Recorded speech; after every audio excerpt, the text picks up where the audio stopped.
Good. And a very good evening. I'd like to call this meeting of the Bedminster Township Committee to order. It's at 7:04. June 18th, we have a quorum tonight. Mr. Hickey is excused due to a family emergency. And I'd like to start with the Open Public Meetings Act. Yes, sir. Adequate notice of this meeting of the Township Committee was sent to the Courier News in Somerville, to Furnace News in Whippany, to all subscribers, and also posted here at the Municipal Building as of January 8th, 2018. Would you all join in the Pledge of Allegiance? I pledge allegiance to the flag of the United States of America and to the republic for which it stands, one nation, under God, indivisible, with liberty and justice for all. We have two sets of meeting minutes to review and approve. The June 4th regular agenda meeting and the June 4th executive session. Any comments or questions? If not, I'll take a motion. Move to approve both the regular meeting and the executive meeting minutes from June 4th. I'll second. All in favor? Aye. Please note that for the agenda meeting, I'm going to abstain since I didn't get here until towards the end, but I was there for the entire exec. Thank you. Permits and raffles, only one tonight, and it is the season for fireworks permit, Hamilton Farms Golf Club, Tuesday, June 3rd at approximately 9 p.m. And do we have anybody here to talk about that? Yes.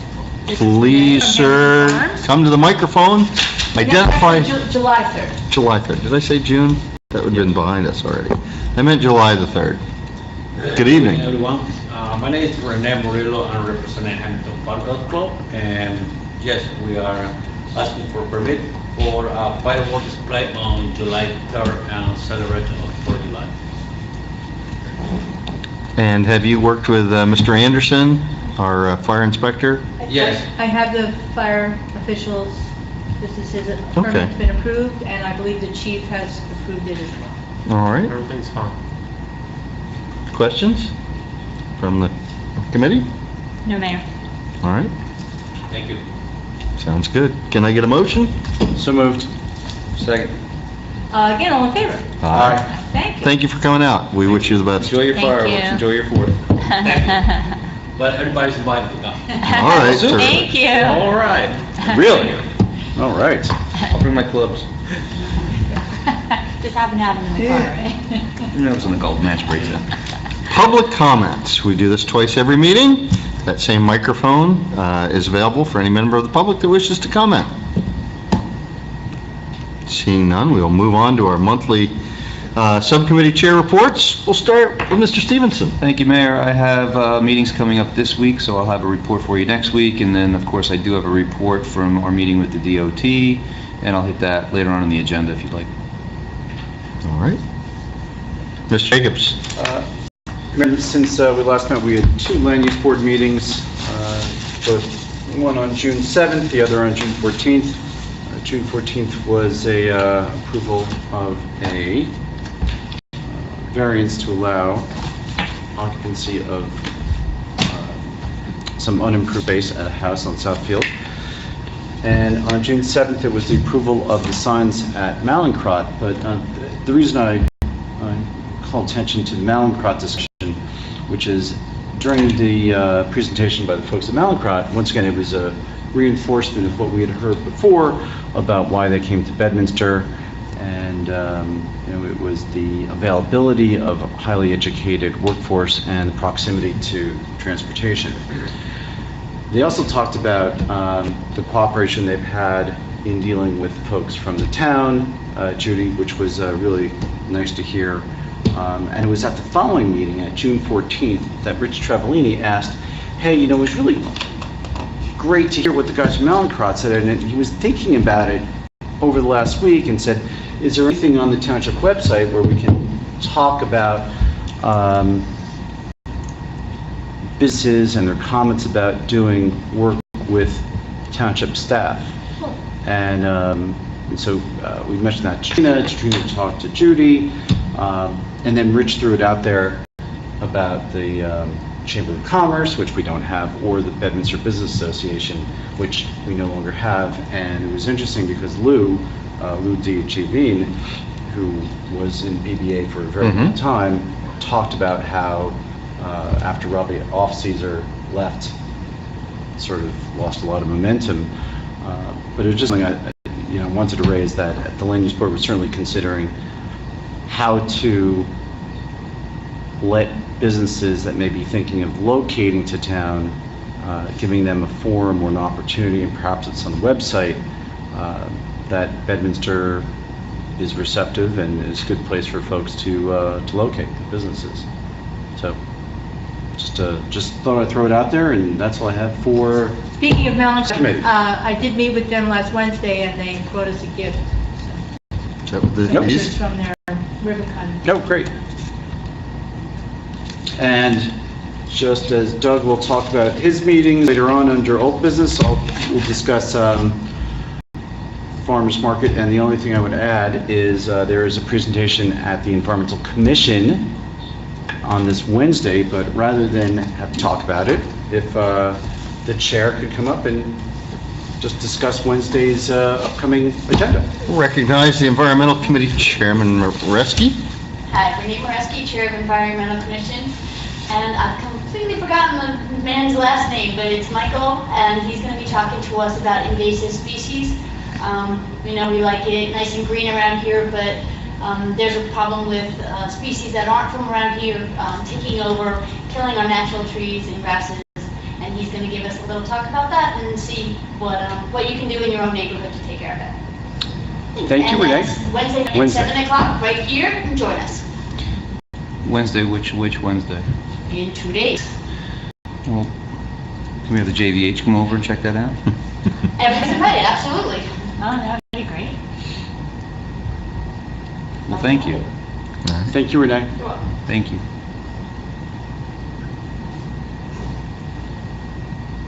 Ms. Santucci? Thank you, Mayor. I have my meetings coming up later on this month, so I can report out on them at that point in time, but I don't have any updates from last time. I didn't make it to the farmer's market this past Saturday, but I heard it was... You would be one of the few people that I know, I didn't was there for make the last two. I missed this last one, and I heard that Villa Milagro. was there, so I heard that was a hit. So I'm looking forward to it Saturday. I was not there for a great length of time, but I came home with a car laden full of fresh vegetables and things from the market. So, and from what I could see, it was a steady crowd. The vendors, Larry, you can talk about it. You were there the whole time. That's under- It seemed What's under old business? Oh, okay. All right. We're gonna get to it. We're All gonna right, get to we'll it. get to it then. I won't We'll talk about it. Follow the plan. We'll come behind the DOT discussion. All right. Okay. I do have a couple things that I wanted to talk about, not the least of which is, I understand we got a letter very recently for Hamilton Farms, USET. Yeah, I looked for it after you left. I think you maybe kept it. Yeah, I think it's in my car. Okay. But And it's still in my car, so I'd love to read it, but it's still in my car. But the gist of it was it made the National Register of Historic Places, the stables at the USET site. Oh, So, that's great. and I know that there is a move underway to revitalize that structure and repurpose it to turn it into somewhat of a museum, to include the events that are going to be happening there. In fact, I was talking to somebody just the other night that reminded me there will be next May a horse show, and I wish I could give you the details, but it was a little foggy the other night. The story I heard, so I can't recall the details, but there's supposedly a big show that had taken place, I believe, either in the city or Long Island. That's going to be coming out to us at the USET site in May. We will again have Essex Horse Trials, which is this weekend, next June. You have Monmouth at the Team, which I can't remember if that's July or August.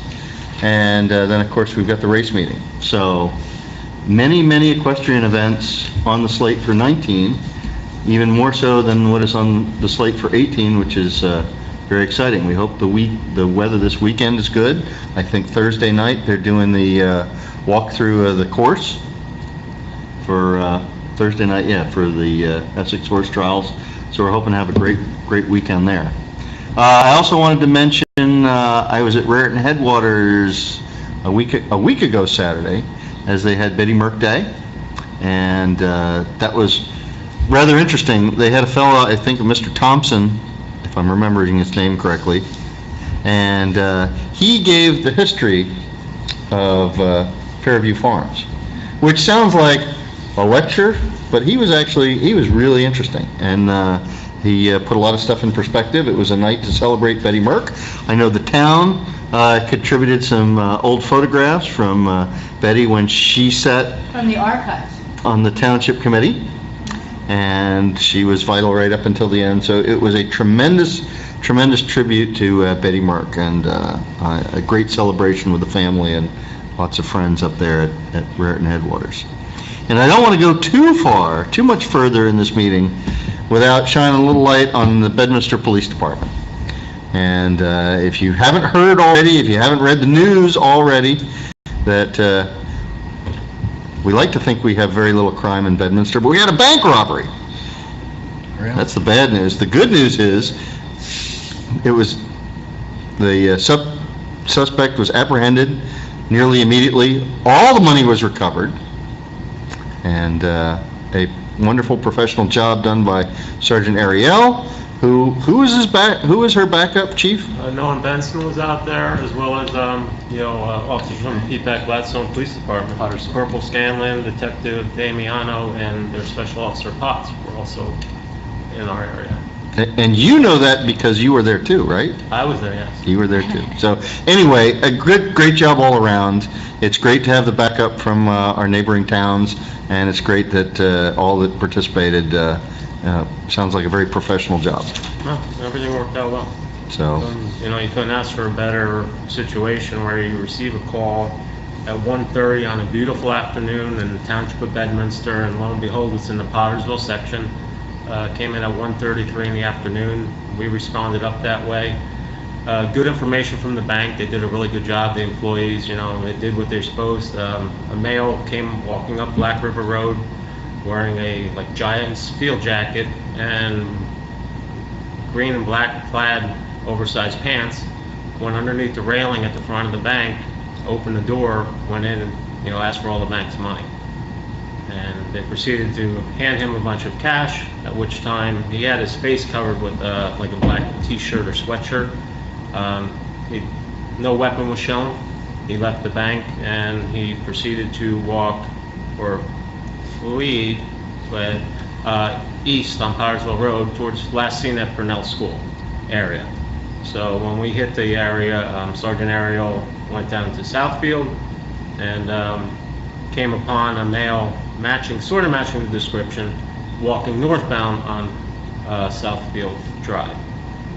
The only giveaway, I think, was the rolled up Giants jacket that he had coming forward, and he had changed his clothes. At this time he had on just black pants and a black and gray long sleeve athletic shirt.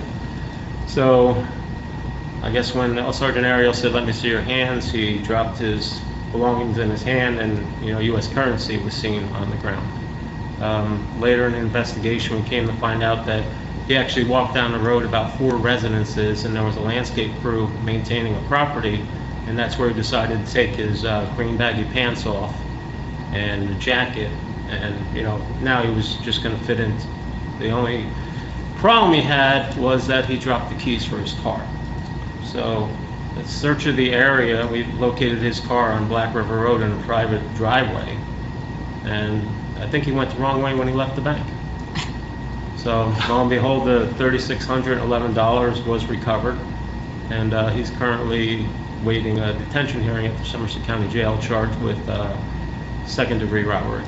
So obviously he's innocent until proven guilty, and it was a gentleman, Jeffrey Wolfman, out of Milltown, New Jersey.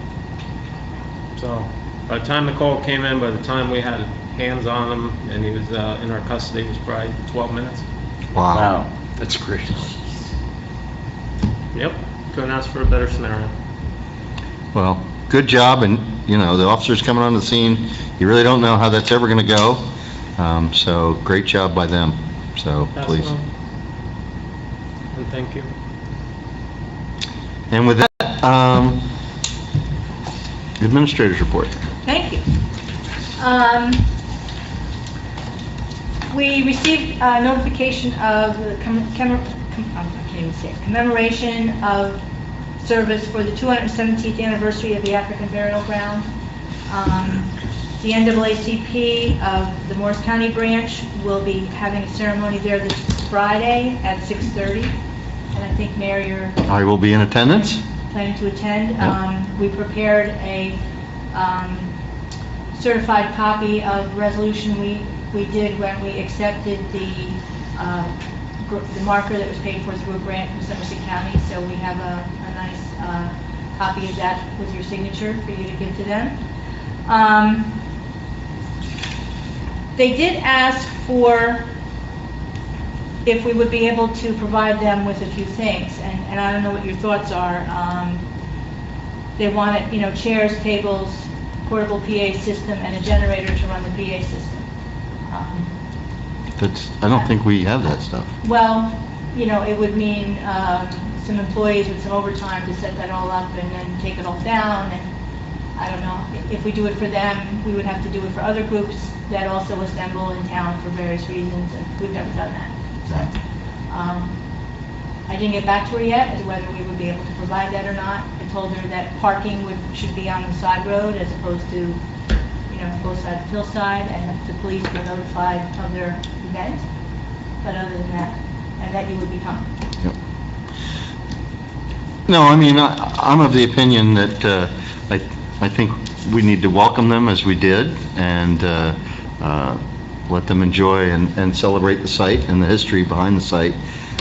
We've also experienced not much this year, but last year, and it's only coming around the corner, that with the president's visits into town, there are an awful lot of groups that would like to use Bedminster as a point of assembly and a point to exercise their First Amendment, which we support.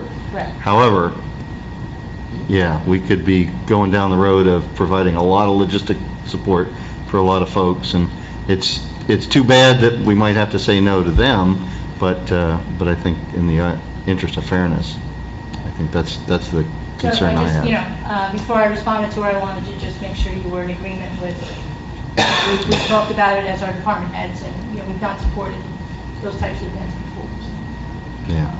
Okay. Also, in your package, you'll see a letter from Chief Lynch from Bedminster Far Hills Fire.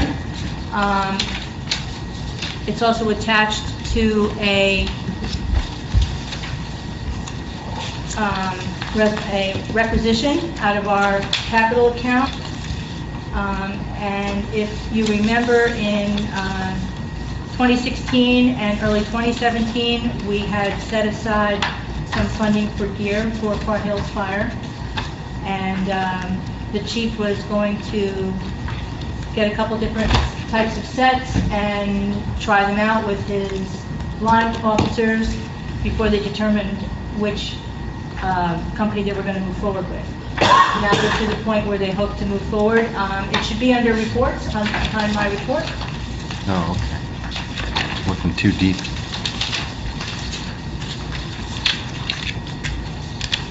So I asked the chief to just provide this letter to just remind everybody of what we hope to do with some of that money, and it's a $15,000 purchase for 10 sets of gear, and Bedminster would contribute $12,000, and Far Hills would contribute $3,000. That is with, I'll call it leftover money from 2016. Actually, it's money that's left over in a 2015 ordinance that was earmarked for part of this purchase, and then some money from 2017. And then he wanted to remind you that that's for 10 sets of gear, and he hopes to come back later at the end of this year for 10 sets of gear that were listed in the 2018 capital budget. So, just to remind everybody of what we hope to do with that funding.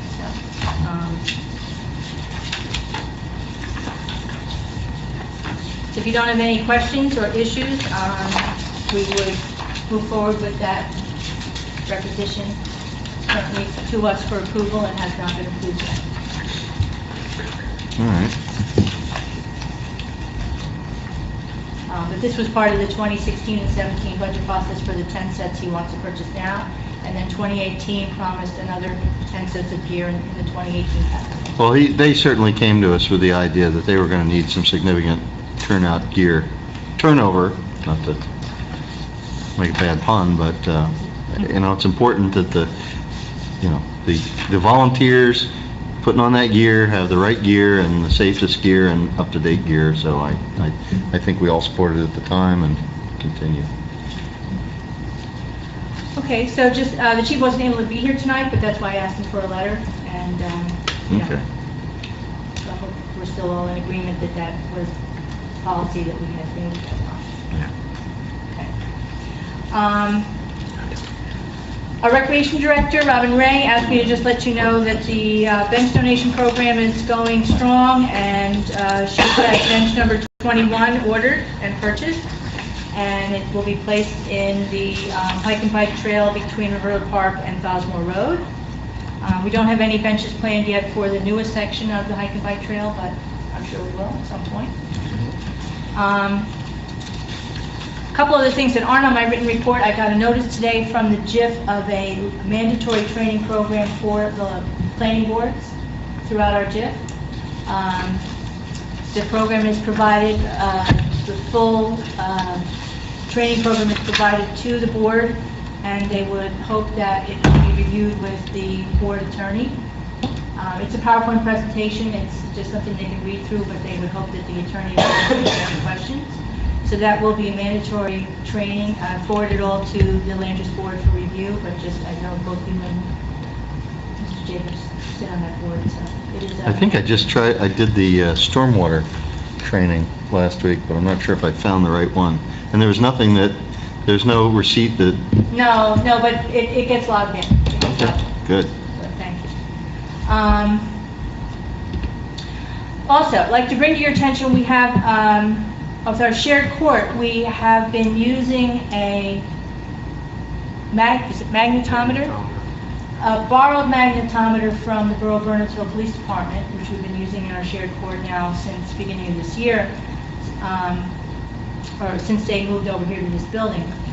I will tell you, the chief and John Mance tell me that it's not in the best working order. It doesn't hold its charge. Correct. It's battery operated, so you don't need a cord going to it. We plug it in, we follow the instructions, and the batteries don't last a court session. What is it? So it's a security concern. It's the walk-through security Metal detector. metal detector. We currently have capital ordinance for the shared court. We currently have, it's contributed from all three towns. We currently have about $8,500 left in that account. We're talking about maybe $3,000, $3,200 for a new one. So the funding's there. I just wanted to let you know the one we have is now broken, and we need to move forward with something. So the police did some research. I believe it's a state contract purchase, and we could go ahead and purchase that. I read the contract today. Since we are the lead as far as security goes, we have the lead agency. We don't necessarily have to have a meeting every time we purchase something for the sheriff court. The minister is the lead agency. Yep. So, we're okay with that. I wanted the chief to talk about the bank robbery, which he did. And just an idea, sometimes for July and August, we talk about maybe having one meeting instead of two. Just I'm throwing it out there. I don't know if you've even thought about it, but maybe this would be the meeting to think about. Okay. Well, any issues, scheduling issues going into July and August that need to move around? And the None for me, man. second meeting in August is, I will be less likely to be here, but Regrettably, I'm around all summer. You might want to take one long weekend. I'm in the Doug Stevenson category. I think we're here. Just No life, Larry, no life. I know. But if, Stacy and Mayor and Colin, if they have places to be, then be happy to take a day off. But I'll let somebody else sort of lead that charge. I guess it also depends on what we're dealing with or working with at that time. If there's things that are going on, we need to can always put together a bill this meeting.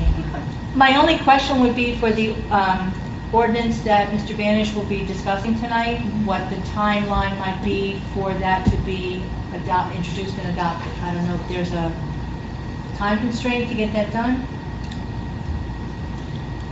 I don't know.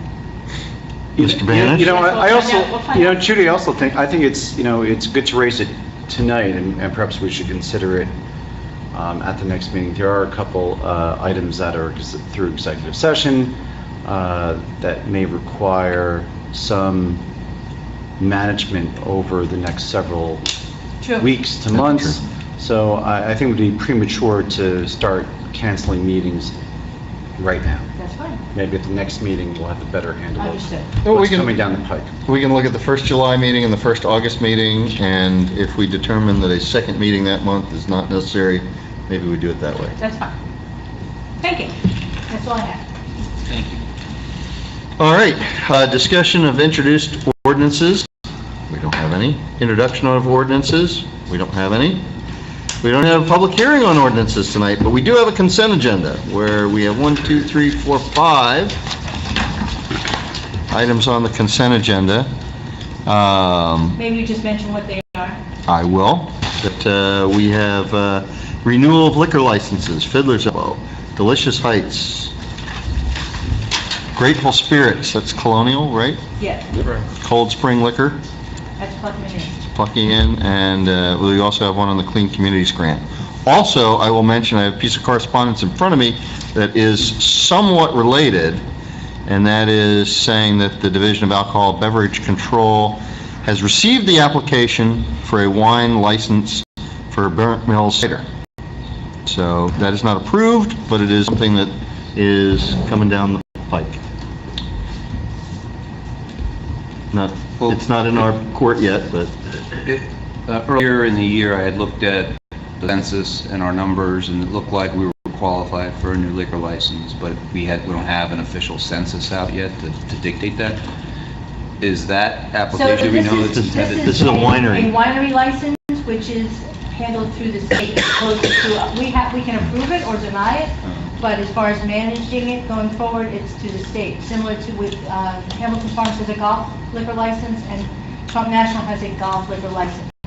Also Sky Acres as a winery in town, it's through the state, and then this would be through the state. So we would have 4 licenses managed through the state, have no impact on what we have. Right, so that's where I was driving it, so there's nothing within any of these that eats up, if you will, No. Nope. that No. sort of new liquor license that may come to fruition? So And- this would be the time period where we might give comment or issue any concerns we have, or if the police department has any questions about it, we would need to get in touch with the ABC and let them know. And also in local winery news, I was told recently that Sky Acres was named the best winery for, I think, 2018 in the state of New Jersey. Very nice. So I will also, usually they have an open house in the fall, put it on your calendar. Sometimes it's been on race day, which is an unfortunate scheduling. I think what you sent said October 6th. Oh, okay, yep.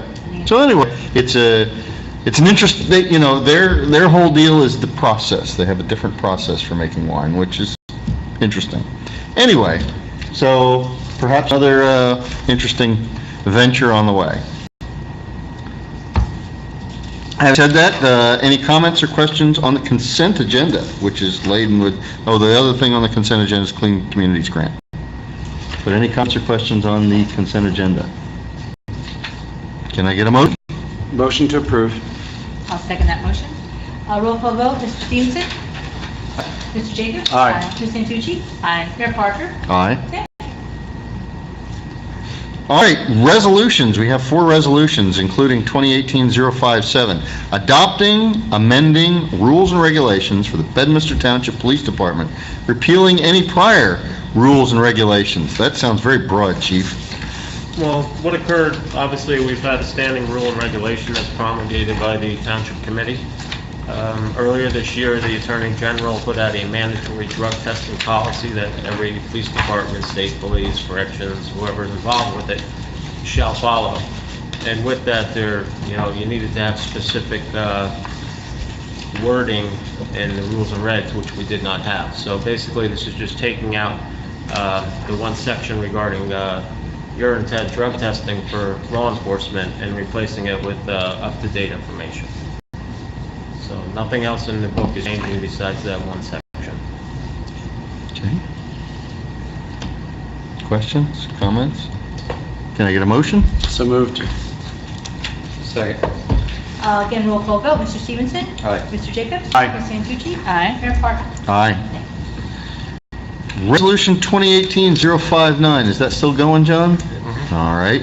This is the authorizing the award of a contract to purchase a 2018 John Deere 524K-2 four-wheel drive loader, and that is through the Middlesex Regional Educational Services Commission Cooperative Purchasing Program. I think we know a couple weeks ago we had a failure with one of our loaders. We have a rental right now, an interim, I guess awaiting for a final. Any comments or questions? Can I get a motion? So moved. Second. Again, roll call vote. Mr. Stevenson? Aye. Mr. Jacobs? Aye. Ms. Santucci? Aye. Mayor Parker? Aye. Resolution 2018-060, this is authorizing the appointment of 2 substitute bus drivers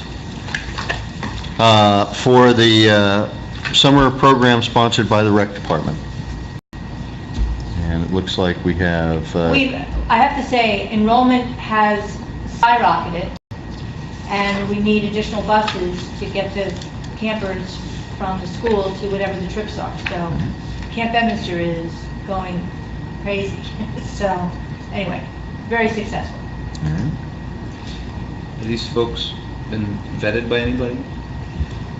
I believe these are bus drivers in other places that are just working for us part-time. As far as the background check, I The haven't, reason I ask is because of Paramus, so I I think we understand. should, I'll look into that. They are not hired yet, so. Is there any place they're going that's way out of town? Do they go anywhere? Do they go into the city or anything? I Or? think they do water parks, and, yeah, they go all over. They do. Yeah. Yeah, oh, the Dorney Park trip, is that part of this? Yesterday, we They're not, they go to Splashplex, wherever that is. They're on the highways. All right, no? Yeah, I mean, that's a really good point, and I think the information that we probably need back is what's their process? Is there a background check? What do they check for in that background check? Okay. You know, rather than saying, then we do a background check, it's all good, it's all fine, what do they really look at? And These additional, I have to check on these additional, the ones we currently have are instructors and our teachers in Bedminster School that also have bus licenses. So these are additional substitutes that work other places. So I'll bring them. I'll have to go back to them. No objection to the process, I just want to make sure. So do you want to hold that one? What's the Yeah, timing on time the constraint on this? hiring? Camp starts Monday. Well, I think we better figure this out. Can we approve subject to a background check? well, subject Sure. to approval of the process that they, you know, their process might be very comprehensive, it would be great. But if it's, But if we want to put it in place with the ability to pull it back, should there a need arise, can we do that? Well, I think part of this is, you've got names on this. I mean, we're approving specific people. Right. But can be approve them subject to clearance of a background check? You can. All right. Still can. Plus, they're at will. So there's Okay. no, All right. But I'm saying before they start driving anybody around, I want to make sure that we're, correct. We'll work that out with, see if the chief has any input on what we've got. All right. So- Can I get a motion? So I just want to be clear from John, what's the condition we're putting on the resolution? The condition is that you're approving their at-will employment subject to clearing a proper background check through the police department. Doug, you good with that's that? my motion, yes, please. Second. Okay. Roll call vote, Mr. Stevenson. Aye. Mr. Jacobs? Aye. Ms. Santucci? aye. Mayor Parker? Aye. Finally, Resolution 2018-061, this is authorizing the appointment of a part-time administrative assistant, receptionist, This is, you had Yeah, so last interviews. week, we had, actually, we had 18 applications for this position. We did interviews of the top candidates. We actually brought 2 candidates back for a second interview. We had some really talented people come forward from some other towns. And we did choose our top candidate last week, and she would hope to start July 2nd. And it's a part-time position, no benefits, but, you know, someone who hopes to maybe Mhm. get Alright. something more later. All right. Any comments or questions? I'll take a motion. So moved. Second. Again, roll call vote, Mr. Stevenson? Aye. Mr. Jacobs? Aye. Ms. Santucci? Aye. Mayor Parker? Aye. Thank you. Bill list. Can I get a motion to approve the bill list pending the approval of individual invoices? So moved. Second. And one roll call, Mr. Stevenson? Aye. Mr. Jacobs? Aye. Ms. Santucci? Aye. Mayor Parker? Aye. Discussion items. We have right now just one here, and I see Mr. Banish is in the audience. If you would like to come forward, you can perch off at the table, because I know that this is a lengthy document. Thank you, Mayor. A lengthy document that you've got almost all of in your ordinance already. You may not have taken the time to compare, but you'll find when you do that the ordinance you adopted in 2009 has 95% of the same text that's in here. I'd just like to take a few minutes to point out what the changes are, a couple of which I think are significant and in the town's, very much in the town's interest. The recitals at the beginning of the ordinance are somewhat different, but the first real change to the ordinance is under the monitoring and reporting requirements, and these come out of the settlement with Fair Share Housing Center. So these are the times during which there will be a monitoring that will allow us to determine whether and how any of our obligations are being satisfied. I haven't spoken with the governing body in detail about the housing element, but it's noteworthy that the Fair Share Housing Center has agreed that we have over 700 units creditable toward the fourth round, meaning we probably don't have to do anything in the fourth round. Somewhat ironically, there are requirements that not only do you have to have a certain number of units, but you have to deliver them a certain way. And in the third round, it turns out that Bedminster, on top of all the units we already have, still needs to produce another 29 affordable family rental units. And I think we're looking at some different ways to recommendations to the governing body about how to get those units. But it's ironic that we have hundreds and hundreds of extra units, but we didn't put all the beans in the right categories. So the monitoring requirements have the look back, reporting on the status of the program, and essentially making sure that the administrative provisions that are provided here are being followed throughout the course of the program. On page 3, the first change to the definitions, and the only change, is the term alternative living arrangement.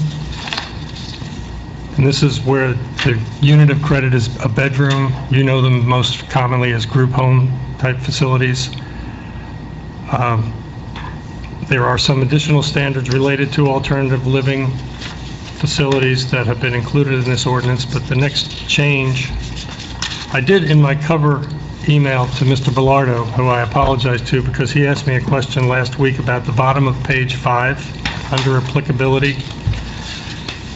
And it makes reference to if we granted any zoning variances or rezonings for multifamily housing purposes, that there would be a set-aside requirement. That's a standard that the Fair Share Housing Center puts in all of their settlements that they make with towns that get a vacant land adjustment because they don't have enough vacant land to build out what they need to, what their obligation is.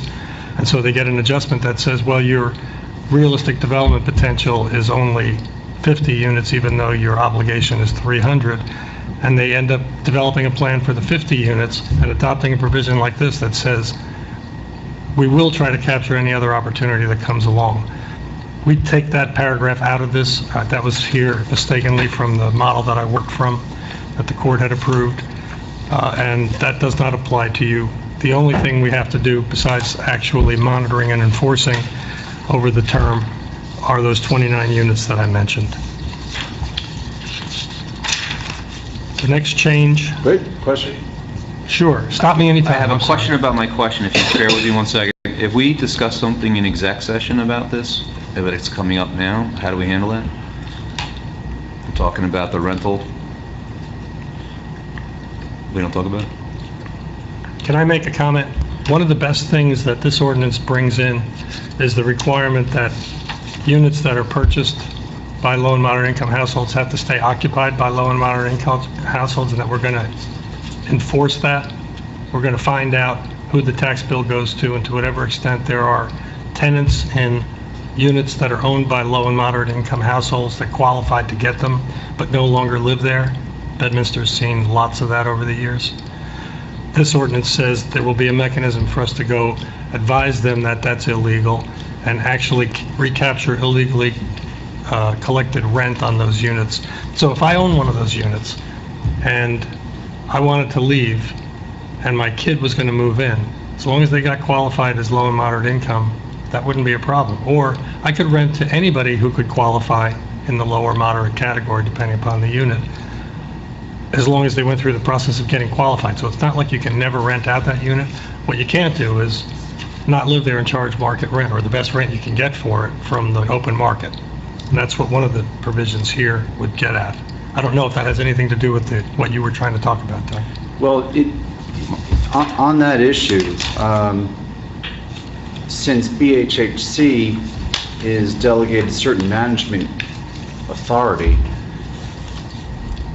the enforcement comes really through the municipality, but is BHHC not our enforcing agency, but certainly the management agency? Would they do the first look through of those potential problems? In theory, yes. So that would be, so would we? Because it's very easy to look at the tax bill that goes with the unit and notice whether it's the same address as the unit or some alternate address. That's, you know, it's not the most effective screening, but it's the easiest and most obvious. We had a discussion, Larry, maybe it was at land use or maybe it was, and the theory was that there are dwelling units in western Bedminster that are usually associated with farms that often have farm workers working there that may or may not qualify, but it almost sounds like this provision you could do that. In other words, you could, but I thought at the time when we discussed it that you couldn't do that because it had to be available on the open market. It has to be affirmatively marketed. So in other words, the person that would ultimately come into that unit, when I said you could rent it to your kid, that's if they got qualified and got on the list. So if there's a waiting list for people who've been previously qualified, we're supposed to... Your kid could rent it, they just couldn't be favored into it. Right. Okay. Well, All right. well, still, does the owner of a unit still have discretion as to who they rent to, rather than just deferring complete authority to BHHC? Yes, they do, to the extent that they can pass on a particular tenant with some reason between them and the management agency, but it's, I don't want to say it's frowned upon, but it's not preferred practice for sure. So probably the fine line is you can pass on someone for a specific reason. You can't favor someone for a specific reason. In other words, you say, hey, I'm going to hire you to be my farmhand, and you get this unit, you qualify, you went through the process, but I'm going to put the string attached to you, to this unit, as opposed to, you know, you get somebody that comes in, they don't pass a background check or something, they go, I've got to pass on you, but it's open to the next, you know, people in line. Right. I guess there's a difference between favoring someone and being able to pass on And someone. the irony with the farm worker is the people that want those jobs probably are not going to find affirmative marketing that gets them on that farm so they can do that job. And people that might be qualified to go in a low and moderate income unit on a farm may not at all want to be the people that would do any of the work on the farm. So the only exception that they really made to actual low and moderate income households is that veterans exception. Okay. So I don't think there's a good way for us to find another alternative like that. So maybe I can ask my question a different way. We had a settlement on this issue in Somerville.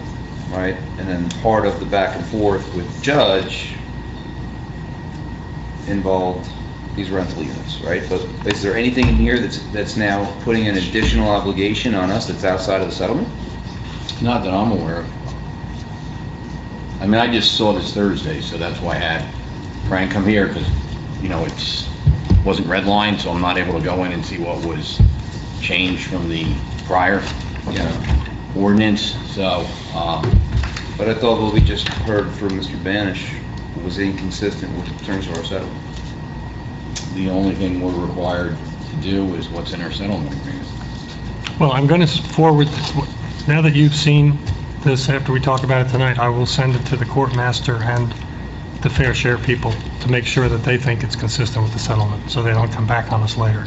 Well, I don't think Doug's question is that this doesn't go far enough. I think his question is, does it go beyond that? Okay. Correct. So that if, right now, I thought it was 28 units, and that It might be 28. by 2021, we either have to accommodate through inclusionary zoning or otherwise. Some other mechanism. those units. So we've got some time to lead into that, and maybe that's the reason to drill down on that one paragraph that you were referencing. So that's it. And Frank, you said that was at the bottom of page 5, the one that I sent page to 5, Lee? paragraph 3? Yes. Yeah, because that's what I asked you about. Yeah, and John, I was wrong when I told you that. I must have been... Yeah, see, I didn't recall that being in the settlement. No, it's not in the settlement, and it's coming out of here. All right, so paragraph 3, just cross out. So paragraph 3, I'm sorry, I I guess I think didn't say that may that clearly address enough. a good chunk of Doug's concerns. Yeah, I mean, are we taking any official action on this tonight? No. No. Because I knew you would have questions. Okay. And John, And thank why you don't you for read it? asking Frank to attend, and thank you, Frank, for attending. Oh, thanks for giving me the Keep going. opportunity to, yeah, okay, so on page 8, another standard that was not in the former ordinance relates to the design of the units, and while it's always been a preference, it will now say in your affordable housing ordinance that in an inclusionary development, the low and moderate income units will not be off by themselves separate, but they'll be integrated among the market units, essentially the opposite of what we have with Village Green and all of our affordable neighborhoods. So that when you Be come more in- like Timberbrook. Right. Well, Timberbrook's got that one building down at the end with all the rentals, but it will be interspersed so that they'll, on the outside, be indistinguishable. It won't be... So Frank, what's the, is this a requirement, or is this a discretionary item? And if it's discretionary, is its inclusion based on new policy directives? Its inclusion is based on the fact that it's been in the model that the court has approved in other settlements like this. So we've not But I had don't that think language in the prior version of it? Yeah, since it says to the extent possible, I don't find a binding effect there. But again, the developer always wants to argue that the units either can be financed more effectively on a separate parcel by themselves, or any number of reasons why they think it's preferable to separate them out. And in your experience, is it better to have the inclusionary units integrated into the full project? It is. Yeah, down in Hopewell Township, the inclusionary neighborhood that they got through the lawsuit that brought them their affordable housing was entirely interspersed. And whenever we have conversations about that, people who live there and people who don't live there always make reference to the fact that we should never allow anything but that integration of the units. So, for what that's worth. Okay. On the bottom of page 11, there's a reference that says see section 13. That is a typo. Just cross out see section 13. On page 12, under buyer income eligibility, paragraphs 2 and 3 are new to this version of the ordinance. And what they say is, the administrative agent may permit a moderate income purchaser to buy a low income unit, but only if they can't identify a low income household that's available to and eligible to buy it. This has come up in part because sometimes low-income people have all kinds of challenges about being able to be creditworthy and get into an ownership unit. And practically speaking, when we want family affordable units, we really should prefer them always to be family rental units because of the ease of turnover, the opposite of what we've had when somebody buys a house here in Bedminster, a townhouse in 1985, and it's never come back on the market, and we don't know who's in there now. So it also, on item 3, requires that it be occupied as the principal residence and not be leased, except as I mentioned before, that another certified household could rent your unit if you were the low-income householder. Frank, just on that issue, and this ties into something that I think Doug and Colin have been looking into for a little bit. Airbnb or other short-term rentals on restricted units, I would presume that means that would be unpermissible? Absolutely. Do you have any anecdotal experience of that happening in other jurisdictions or even this? Not in Bedminster? not in low and moderate income units, in all kinds of other units, but You don't have, I haven't seen. you've never heard of it happening, or you're just not aware of it? I'm not aware of a case where that's happened in a low and moderate income unit. I'd be surprised if it hasn't, honestly, someplace. I would certainly imagine that it happens every day. Seems to be a creative idea. Do you think it happens here in town every day? Maybe not here in town every day, but I would imagine that it happens. In the hills? And certainly easy enough to check by folks going on to Airbnb and seeing what's being listed. Well, that's probably a worthwhile trip to make, right?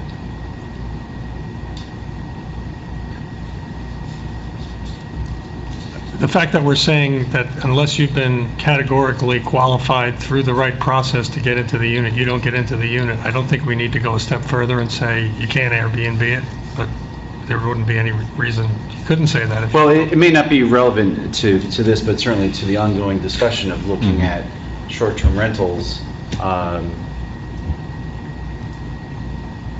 It's part of that same discussion, and so it's just something to consider. Okay. The next change, significant change, is page 17.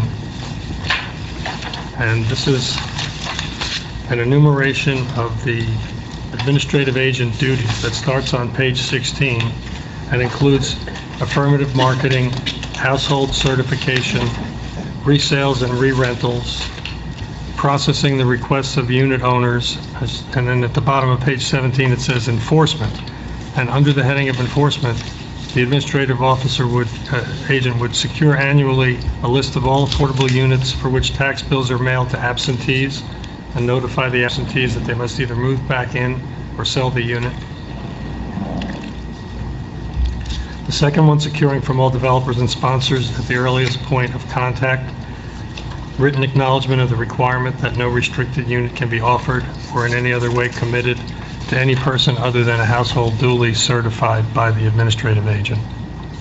And then some other series of postings that are required and mailings are all duties that help us carry out that function. And then on page 19, paragraph 6 and 8 were not previously in the ordinance from 2009. And they're consequential, but they're not very significant. One says that the affirmative marketing plan has to describe the media that will be used in advertising and publicizing the availability of units, including the use of language translations where appropriate, and that will post the applications for affordable housing in a number of places: the county administration building, the county library, your library, the municipal building, that sort of stuff. And I think, yeah, that really is the substance of what's different from what you've had in place previously. I think it might help us when we go to introduction if there's a red line version, so a member of the public would be able to see what the changes and deletions are, and that probably make it easier for us as well. That's what I was going to ask as well. If we have Yeah, the organization of the two ordinances was so different that I couldn't just put something in or take something out of an existing section to conform to the organization of this stuff, but I'll find a way to get you something that lets you see what's new. If you have two versions in a Word document, And a compare. it can be compared and it'll spit it out for you. I'll give that a try.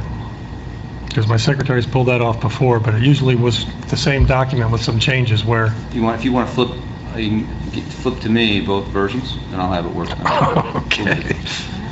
Look at that, there's an offer. Don't get that kind of help at most township committee meetings. Just send them both to me, I'll get it done. We'll do that in the morning. I think the adopted version of the ordinance Judy could send you from 2009. Right. Just need it, just need it in a Word version if we have Yeah, I have it. it. Perfect. Great. Okay. Okay, well, And what's the timing of this? Because, one of the questions I would have, since there's references to requirements and enforcement, to the extent that BHHC has management responsibility, should we get some input from BHHC before we move forward with the ordinance? Well, we have, Adam Gordon actually was out sick all last week. He's the attorney for Fair Share Housing Center, and we were trying, since the amended housing element plan was adopted, to get a date for a compliance hearing. And he's just now, about a half an hour ago, suggested August 9th. So I think that's Frank's concern, that this be in place by the time of the compliance hearing. So if he has to testify that we've done the things that we were supposed to do within the 120 days, we'd be able to do that, assuming it's going to be August 9th.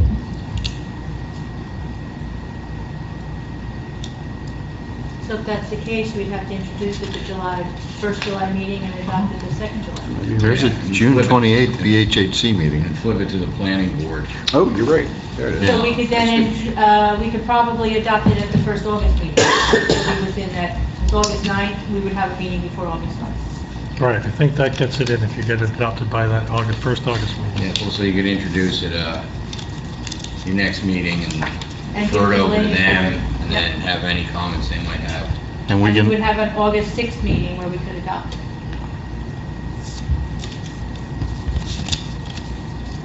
and, yeah, we can pass along to Sharon so she could have it at And she has a meeting. coming up. BHHC next week, 28th. So it'd be, if we could get that compared version to BHHC, that'd be, I'll spit it right back out to you same day. Thanks. Send it to you. Okay, thank you. and Frank, if there's a summary that you could do for Sharon and Edgemere, has it already been copied on this? I don't think so. I don't know. Okay. Okay.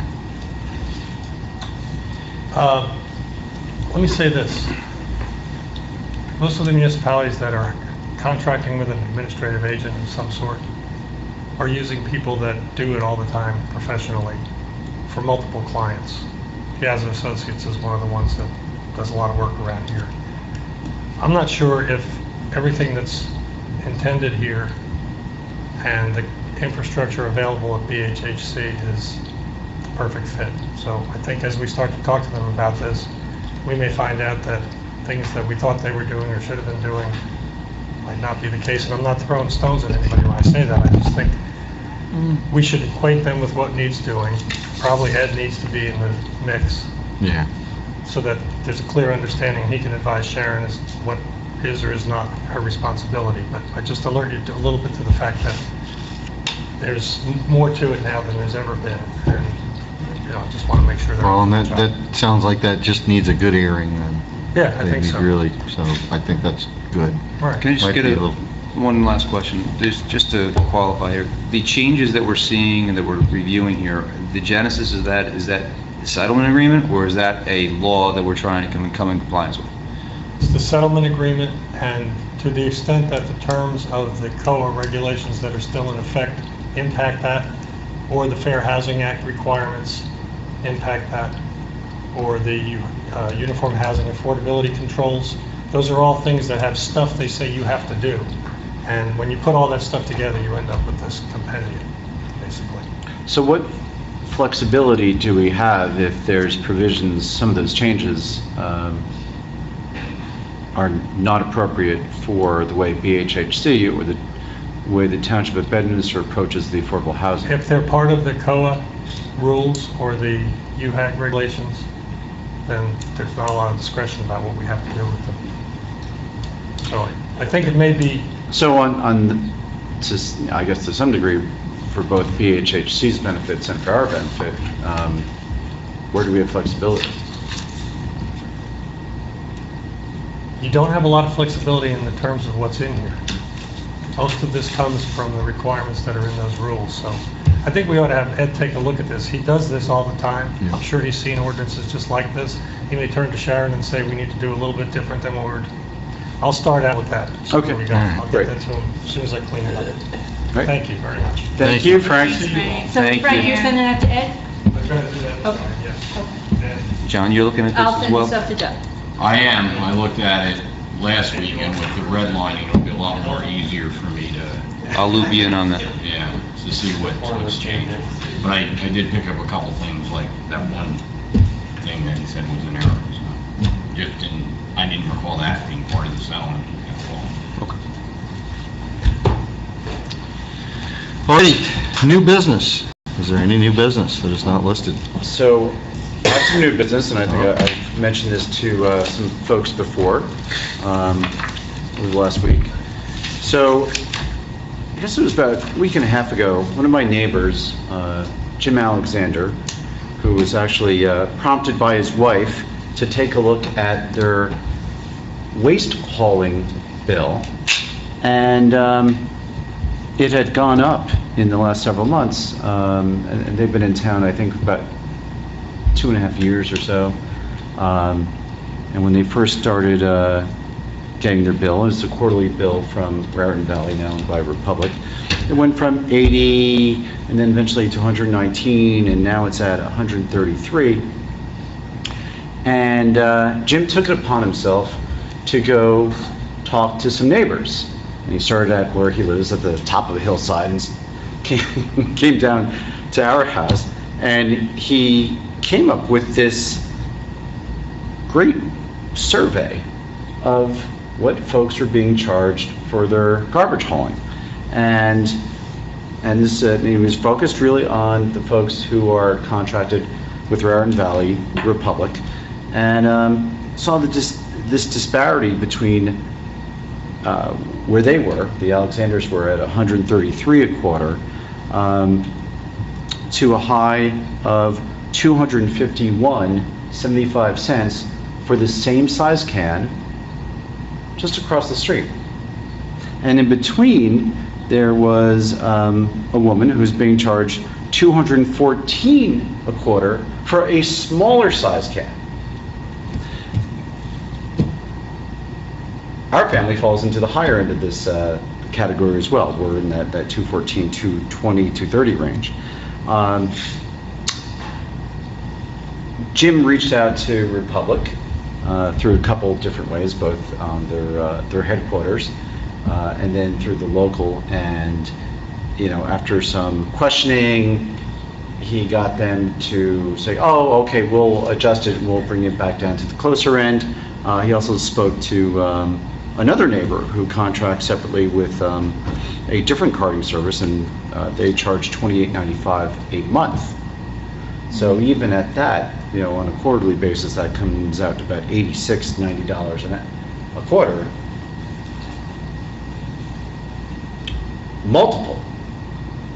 Multiples less than the high end. So we talked about it from the township perspective. We don't enact franchises, so the township does not have any direct or indirect oversight of this issue, but certainly from a public service announcement, I would strongly encourage folks to look at their waste hauling invoices, and if you think you're being charged more than others, certainly would encourage you all to talk to those folks, talk to the neighbors, I called Republic because it was supposed to be X dollars, and we're paying X, right? And then one day it wasn't. And I said, that's weird. Why did it go up?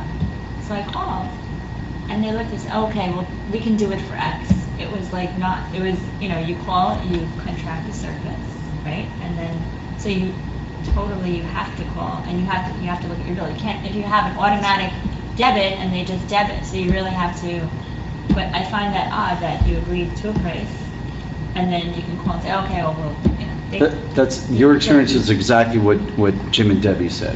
Is that when they spoke to these neighbors, that they were looking over a year, and they saw it crept up every quarter. What other haulers? Do you have Pinot Brothers, K&W? Well, I was gonna say, on my street, it's a great example. I was told, and I did not drill down to see whether what I was told was right. But what I was told was that I had to go with Waste Management because of my address.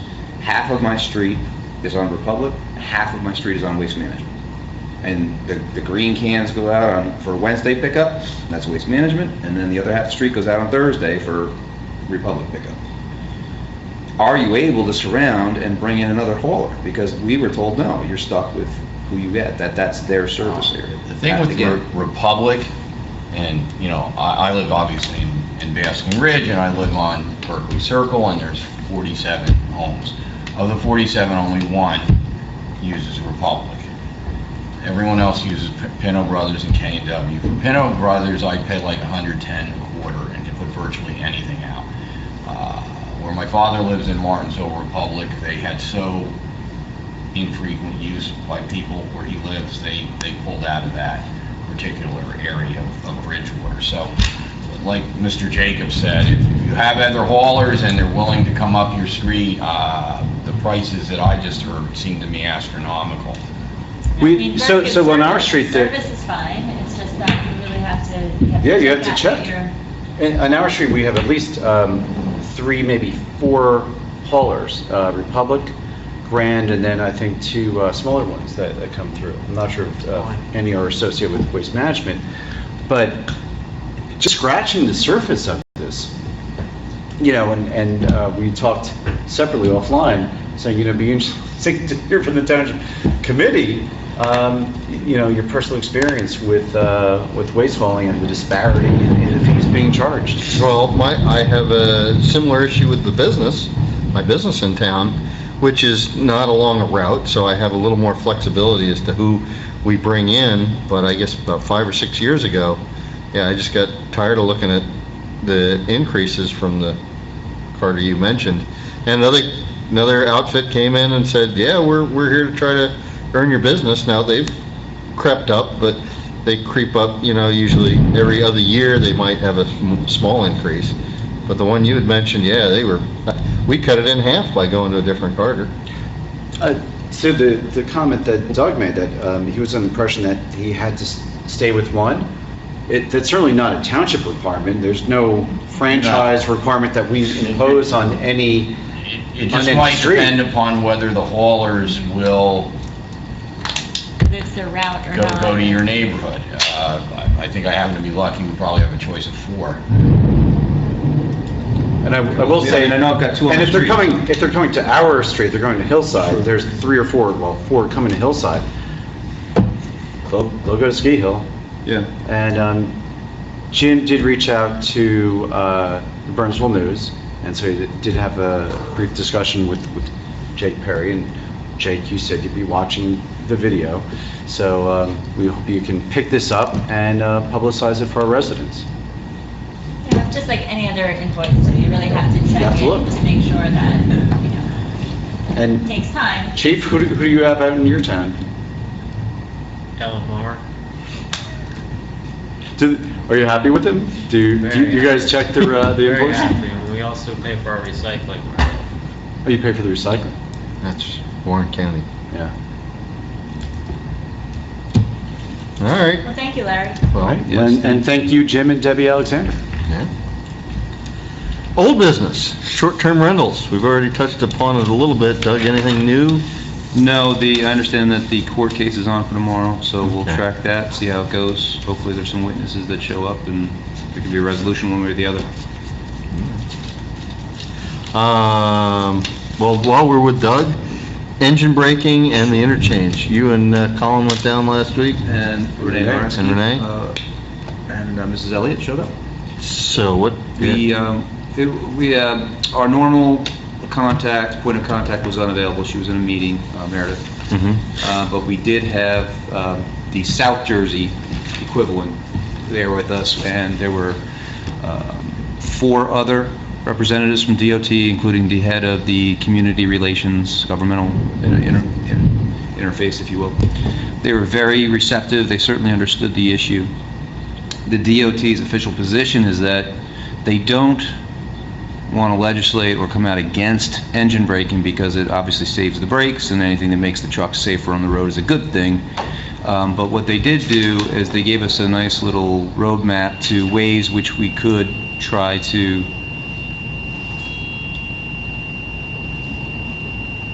Keep going.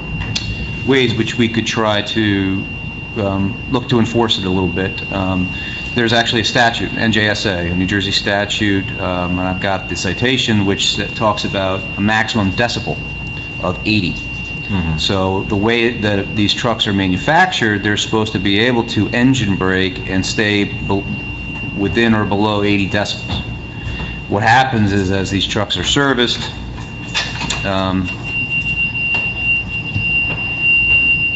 they do something with the engines, they stack the engines, whatever it is, and then they're now way beyond, they take the mufflers off, they're way beyond the 80 decibels.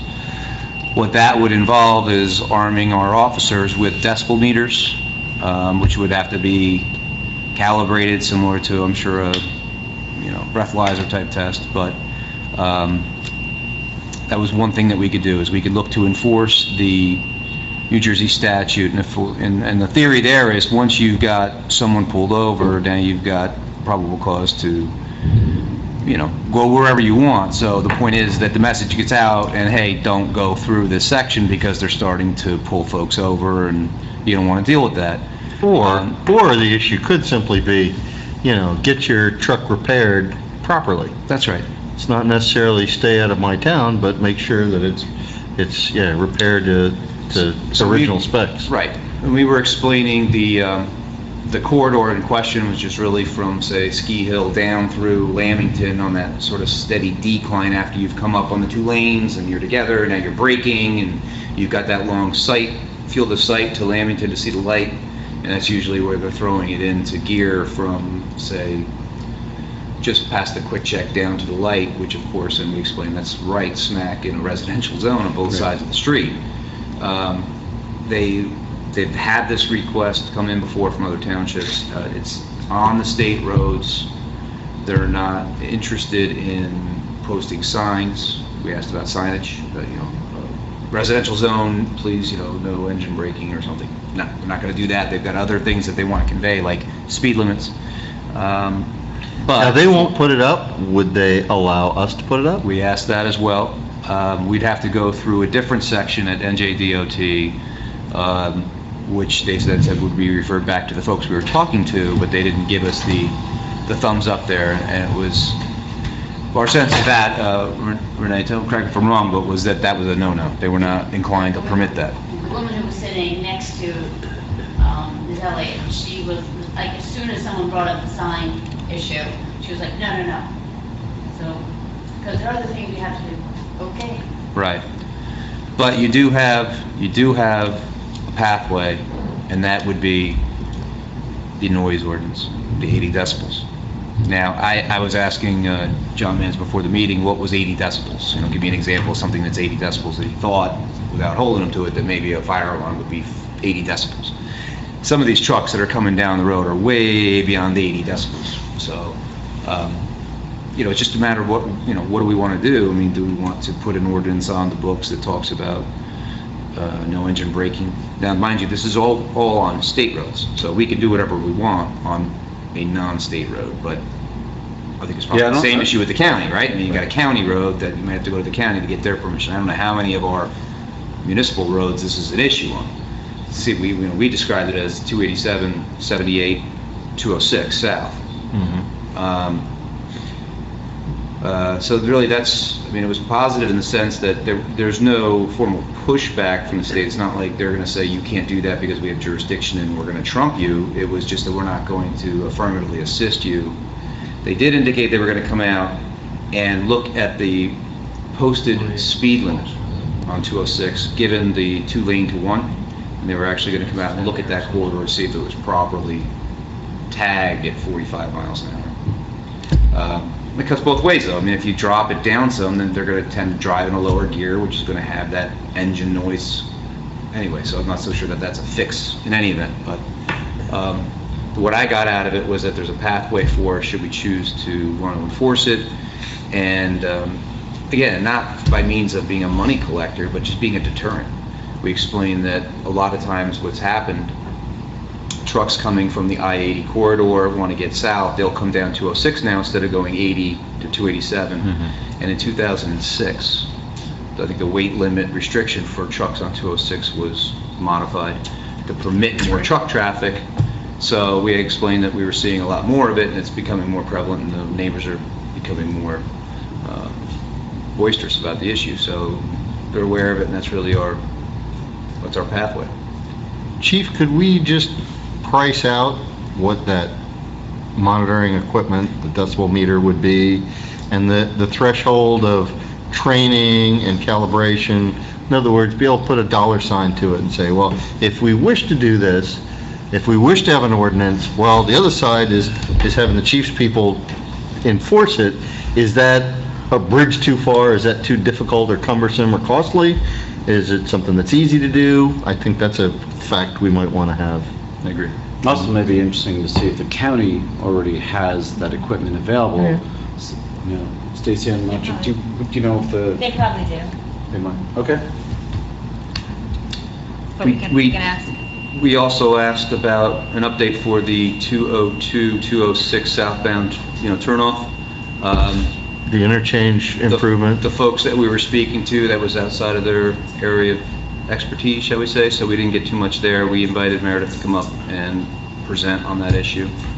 And then earlier today, I did see an email that came through talking about an issue with the aid or the points or something. There's some, sound like a survey issue with the grade, and that's what's held the project up, and they're trying to resolve that. When it gets resolved, they'll top coat it.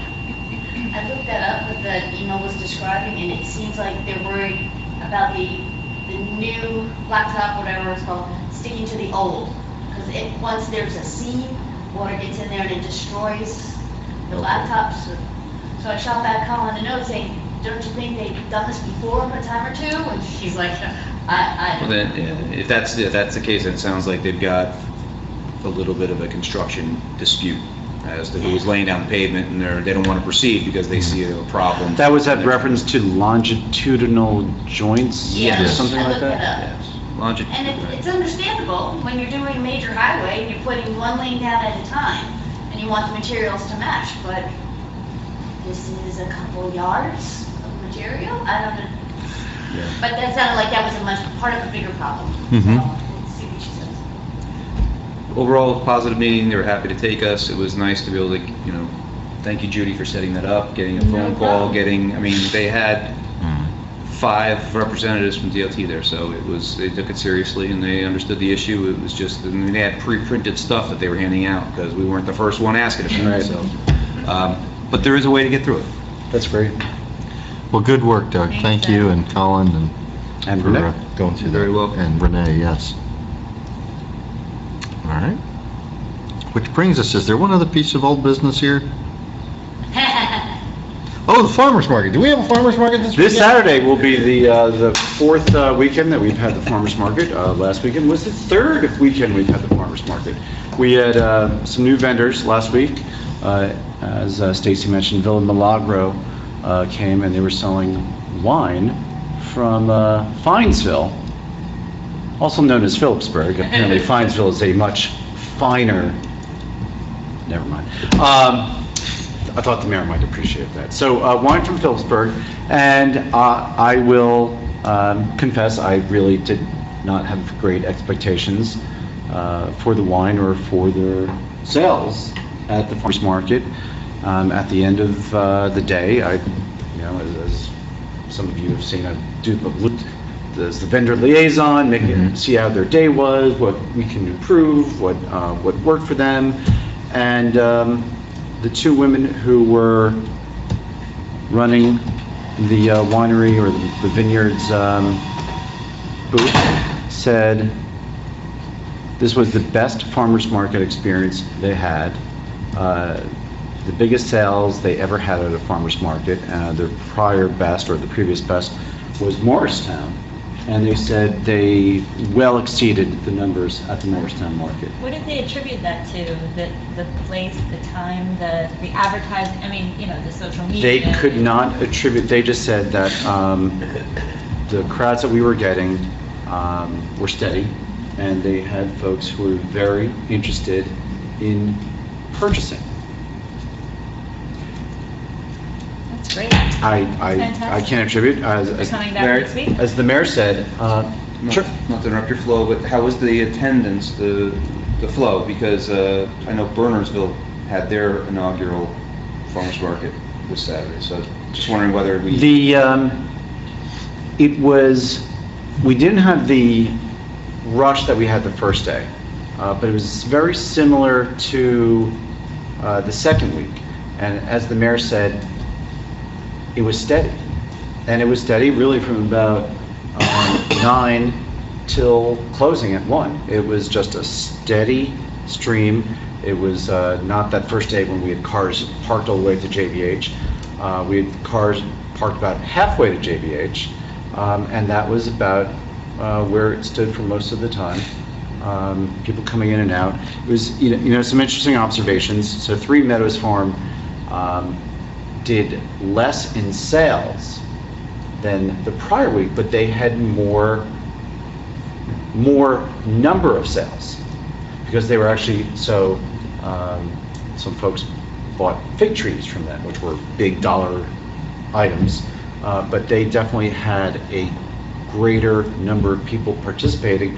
And also Three Meadows Farm was actually now selling produce. In the prior years, or in the prior weeks, they were selling the fig trees that were grown in the hothouse, and some seedlings that they're probably charging a bit more now. They actually had produce to sell. But actually more interesting from Three Meadows Farm is that Dr. Brothers came up to me at the end and he said he had 3 different people come up to him and said they have autistic children or grandchildren, and they want to bring their kids to participate in the agricultural education program that they're running at Three Meadows Farm. And he said, more importantly than sales, more importantly than anything else, that's the mission of the new owners of Three Meadows Farm. And he was just beaming about that experience, and he attributed to participation in the farmers market. So we've got 1 new vendor coming in this week. I believe it's Anytime Farm, is a farm out of Mendham, and she'll be participating as a farmer. She's got some produce coming in. So as we go through the season, we're seeing the farmers and the produce change with what's coming in.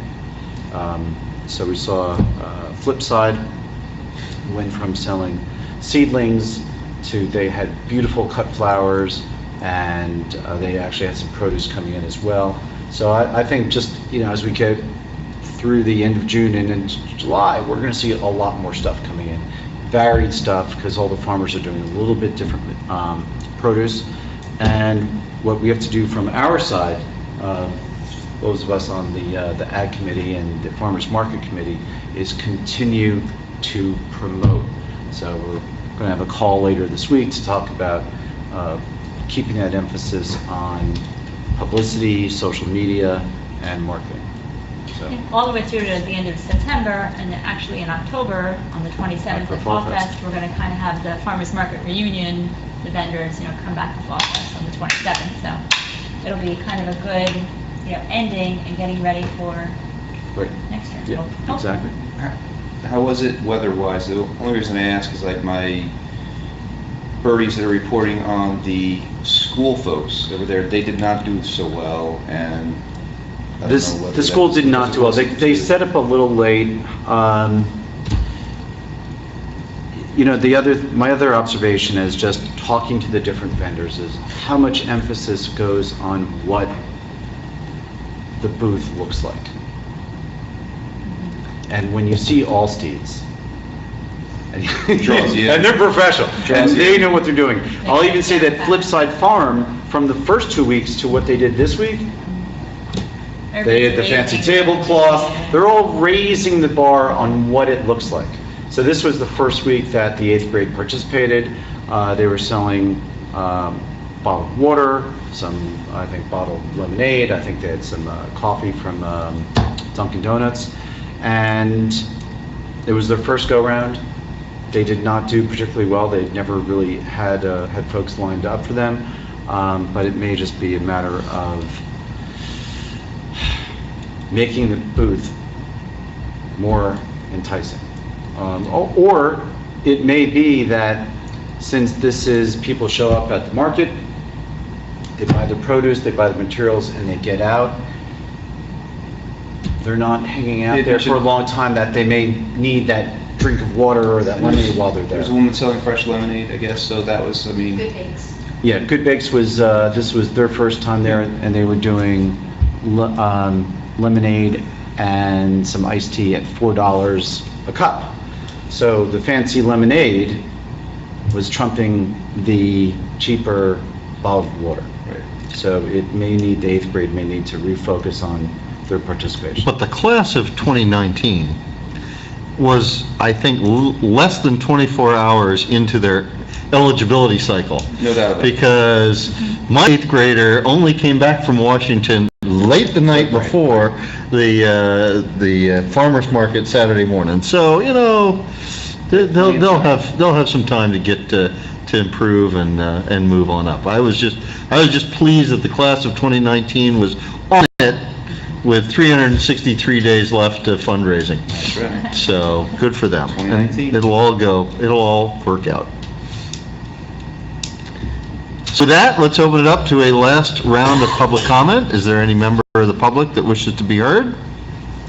Seeing none, we will, now, before we go into this, I will say we do have an executive session. There is another issue that is not listed on the executive session. We have Murray versus Bedminster, some litigation. We do have a potential resolution coming out of executive session tonight. So having said that, we will go to Township Committee comments and then go to executive session. Thank you, Mayor. Go ahead, Doug. Mayor? Yeah, you're first. You're on. Up. Thank you. Just two quick things. I should have mentioned it in the first round, but I should just remind everybody the Field of Honor is still going on. Buy your flags, please. It's a great event for a great cause, so please try to do that. And my second and final comment is just congratulations to Larry and to Renee on your primary victory. Thank you. On to bigger and brighter things, I'm sure, but congratulations and best of luck. Thank you. Thank you, Doug. Larry? So back to farmer's market, just want to thank township staff, specifically including the folks from DPW, been helping out with setting the parking lot the night before and the morning of, and assisting us with parking on the day of, which is great. And also a special thank you to Judy and to Robin Ray. Robin's been, just way out there in helping to promote, organize, and keep everything running smoothly, and she's just been doing a fantastic job. So thank you to Robin, Judy, John, and your crew, and everyone else at Township. Yeah, I have to say, we have some administrative staff, we have volunteers from the rec committee, and they've stepped up, filling those spots. It's nice. Yep, it was great, and we had Vinny. Vinny helped out this Saturday morning. Martino, yeah. Yeah, and so maybe we'll get some other folks from Ski Hill there. Yeah, I'll be there on Saturday. Right, awesome. Yep, I'll be there on Saturday, and, I think people are fitting it into their schedule, so the first time, as you said, was, let's go see what it looks like, let's see what it's all about, and then the second time was kind of, hey, I'm gonna go have coffee, buy some vegetables, and I think the third time, too, was kind of the same way, hey, I can go between 9 and 10, or whatever the case may be, but, back to comments, July 8th is Field of Honor, is that the date, that Sunday? I think you gotta buy them before the 3rd. No, but I mean, July 8th is the actual, so the event Yes. at the, Yes. just wanted to make sure we got that out there. Yeah, July 8th is the picnic. July 8th is the picnic, because, the past couple of years, that's a really fun event for anybody who's staying around town, for the 4th of July weekend. That's a really, the band there's a band that's gonna be there, I wanna say, forget the name of is it White? I don't know.